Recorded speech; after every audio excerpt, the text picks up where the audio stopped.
Morning. तर आता सकाळचे 5 वाजलेले आहे. तर आम्ही हरिश्चंद्रगड ट्रेकिंगचा डे 2 स्टार्ट केला आहे. तर आता आम्ही तारामाचीला जातो आहे. तर तिकडनं काही सनराईजचे व्हिडिओ किंवा टाईमलॅप्स घ्यायचा असा विचार आहे. तर त्यासाठी आम्ही आत्ता परत ट्रेकिंग करायला स्टार्ट करतो आहे. तर चला तर मग बघू.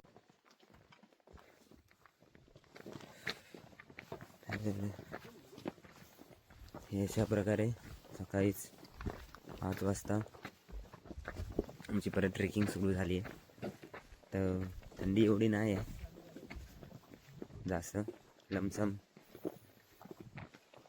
थोडीफारच आहे थंडी. तर एवढं काही वाटत नाही आहे. आणि एवढं सकाळी ट्रेक करताना एवढं काय वाटणार, थकायला पण एवढं काय जास्त होणार नाही.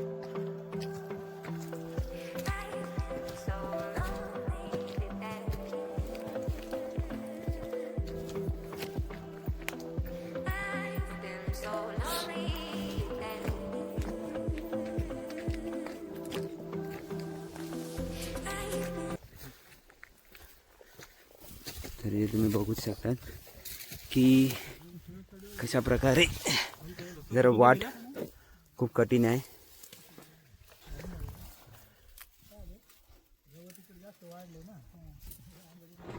काय आलं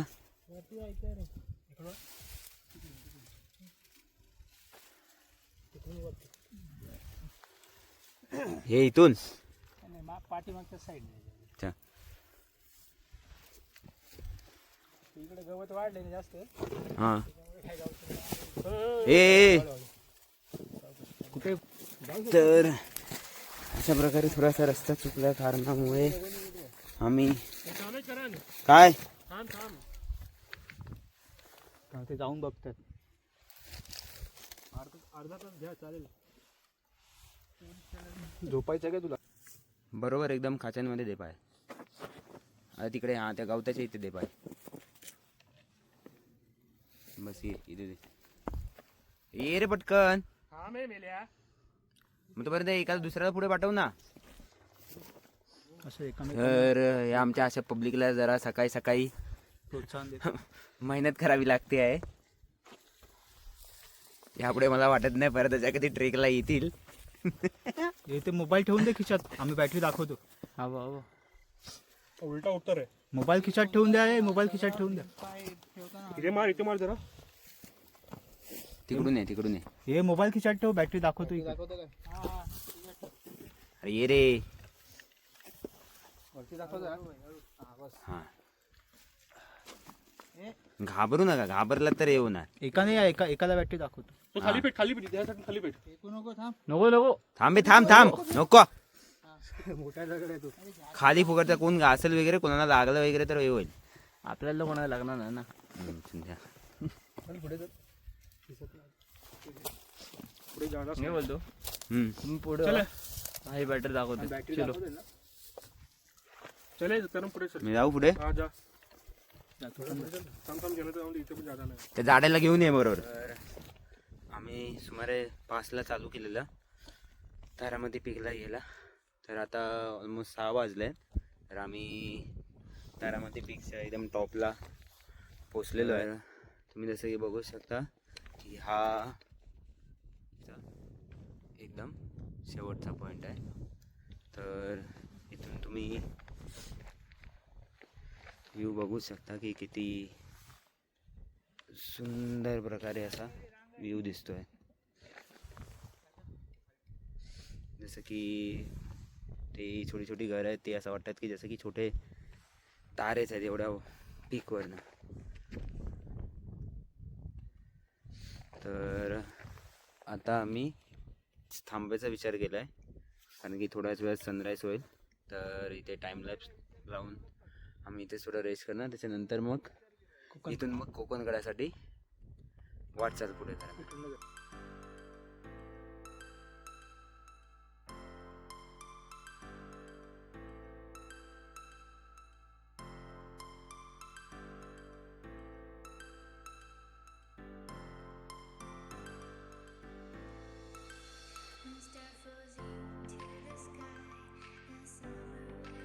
तर आम्ही कोकणगडाच्या दिशेने वाटचाल करायला सुरुवात केली आहे. आमची मंडळी काही जात आहेत आणि इकडचे जे व्ह्यूज आहेत ते खरंच खूप चांगले आहेत. तर ही आमची मंडळी जाताना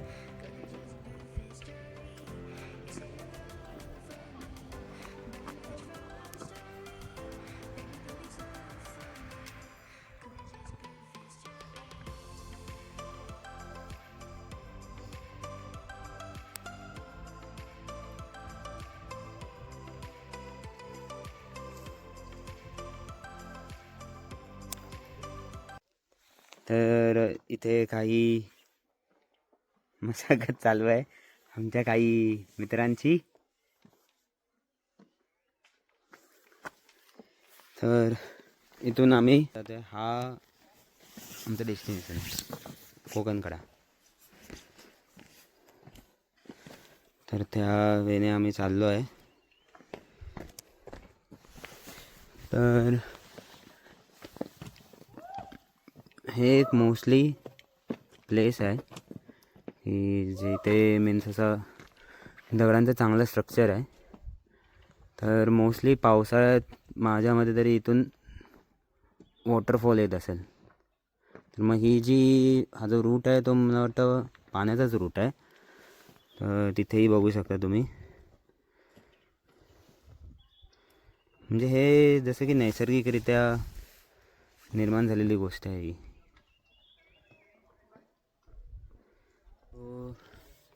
सकाळचे 9:30 वाजलेले आहे आणि फायनली आम्ही कोकणकड्याला पोचलेलो आहे. सो तुम्ही बघूच शकता.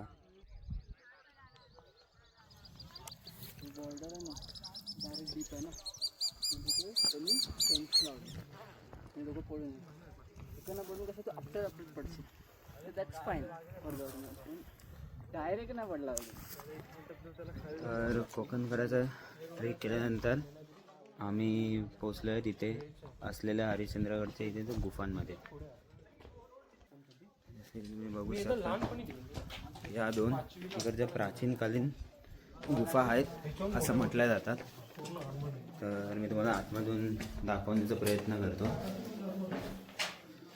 मे बी मोस्टली प्राचीन जमान्यात लोक या गुफांचा राहण्यासाठी किंवा यूज करत असतील.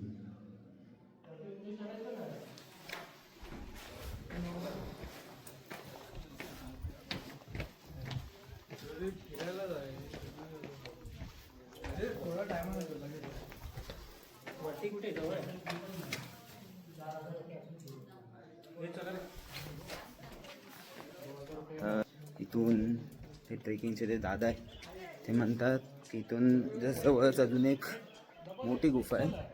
त्याचं नाव जसं की गणेश गुफा असं म्हटलं जातं. तर आम्ही ती गणेश गुफा बघायला चाललो आहे. तर चला तुम्हालाही दाखवतो ती गणेश गुफा. तर ही गणेश गुफा आहे.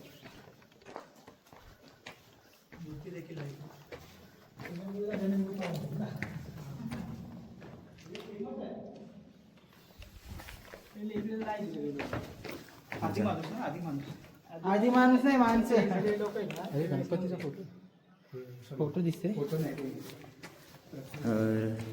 इथे ही अशी गणेशची मोठी मूर्ती अशी आहे जी की एका दगडात कोरलेली आहे.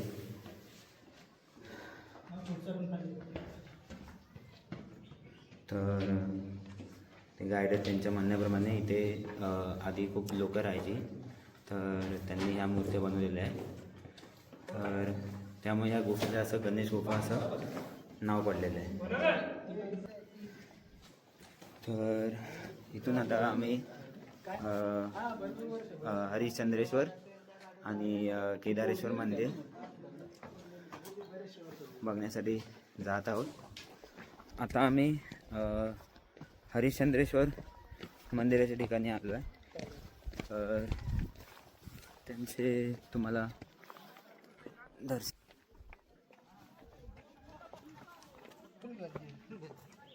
तर हे जे आहे ते हरिश्चंद्रेश्वर मंदिर आहे.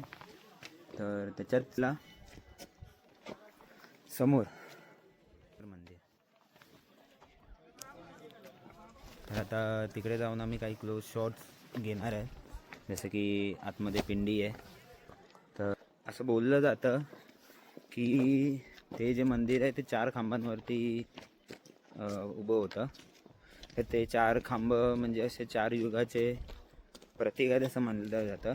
तर आता त्यातले 3 खांब तुटले आहेत आणि आता फक्त एक 3 खांब तुटले आहेत, 1 खांब फक्त राहिला आहे. तर त्या एका खांबावरती ते मंदिर उभं आहे. तर तसं बघायला गेलं तर ते एक प्रकारे आश्चर्यच आहे. बट असं म्हटलं जातं की ते जेव्हा एक तो खांब जेव्हा पडेल तर असं म्हटलं जातं की कलियुगाचा पण अंत होईल.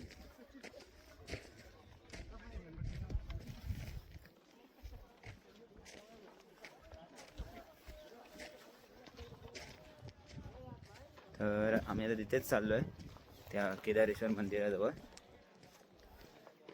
तर चला मग एक्सप्लोर करू केदारेश्वर मंदिर.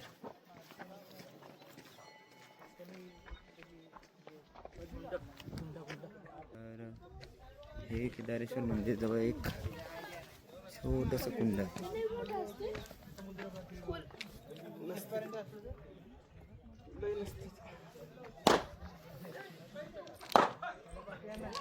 तर हे ज्या समोर ज्या गुफा दिसत आहेत छोट्या छोट्या, तिकडे पहिल्या मूर्त्या ठेवलेल्या असायच्या, पण आता त्या इकडनं दुसरीकडे स्थापित करण्यात आल्या आहेत.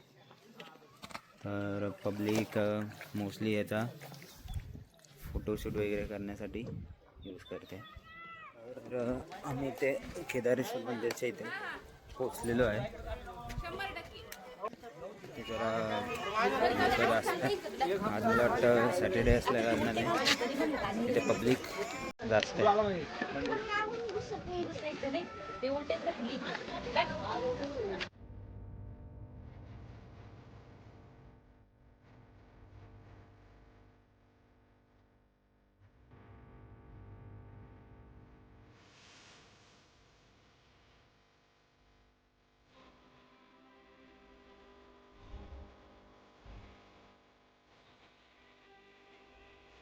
तर हेच ते केदारेश्वर मंदिर, जे की 4 खांबांवरती पहिलं, आता सध्या ते एका खांबावरती उभं आहे, की जे कलियुगला प्रतीक करतं.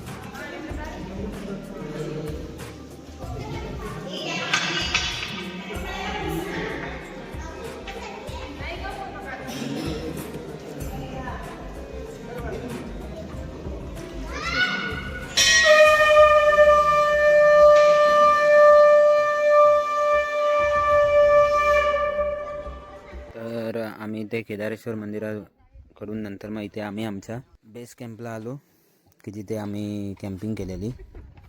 तर इथून आम्ही आता नाश्ता वगैरे केला आहे आणि आता इथून गड उतरायची तयारी चालू आहे. तर बेसिकली ट्रेक चांगला होता, फक्त जरा थोडासा थकवणारा.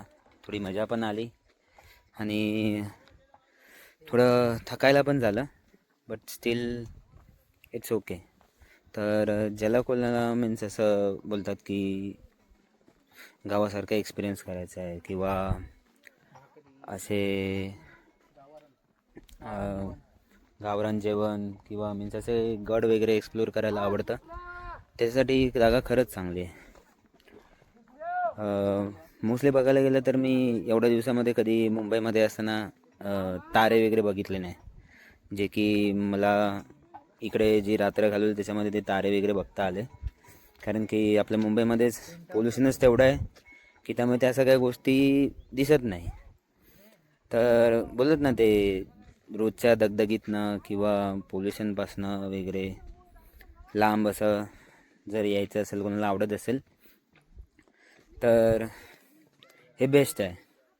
फक्त एवढंच आहे की हा जो खिरेश्वरवरनं जो रस्ता येतो तो थोडासा जरा थकवणार आहे. तर तुम्ही पाहिजे तर पाचने गावातनं येऊ शकता, तो बेस्ट आहे. तर चला मग इथेच मी माझ्या ब्लॉगचे एंडिंग करतो. थँक्यू ब्लॉग बघण्यासाठी. Bye bye.